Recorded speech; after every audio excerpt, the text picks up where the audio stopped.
Hi guys, tara samahan niyo ako magluto ng pork estopado. Ayan, naglagay na ako ng mantika sa pan, konti lang para iprito tong mga saba. Ayan, 6 pieces yung ginamit ko, tapos hinati ko lang sa gitna. Ano lang to ha, maniba lang.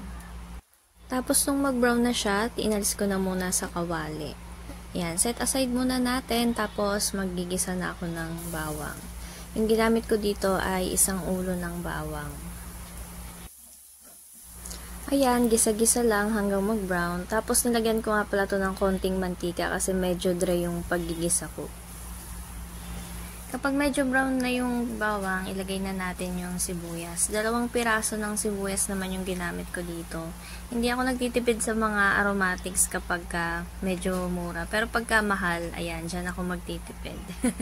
Tsaka naglagay na nga pala ako dyan ng salt and pepper. Ayan, gawin nyo yan guys kapag ginigisa nyo yung mga aromatics nyo, para lalong lumabas yung lasa.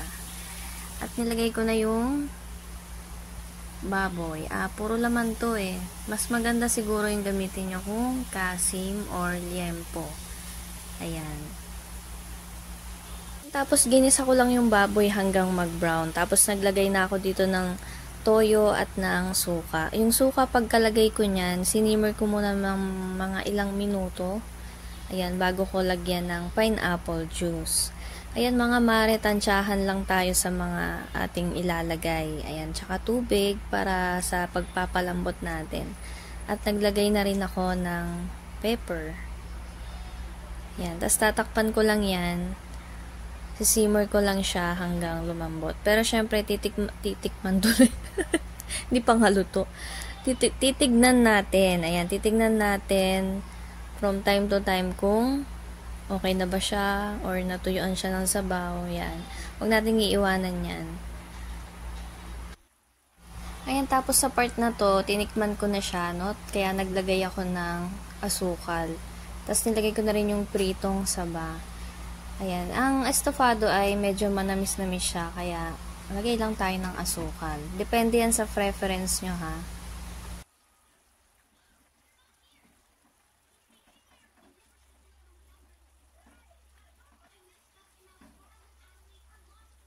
Ayan, tapos tikim naman uli ako. Ayan, naglagay ako ng konting asukal na lang. Ayan, tapos sinalo-halo and then sinimmer ko lang yan ng mga ilang minuto pa. Ayan, at ayan na, luto na ang ating pork estopado.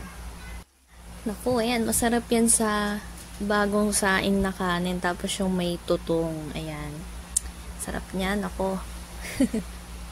Ayan, madali lang naman yan guys. Gayahin nyo na. Ayan. Pwede rin siya sa, chicken. Or beef. Pwede rin. Ayan, kain tayo guys. Thank you for watching.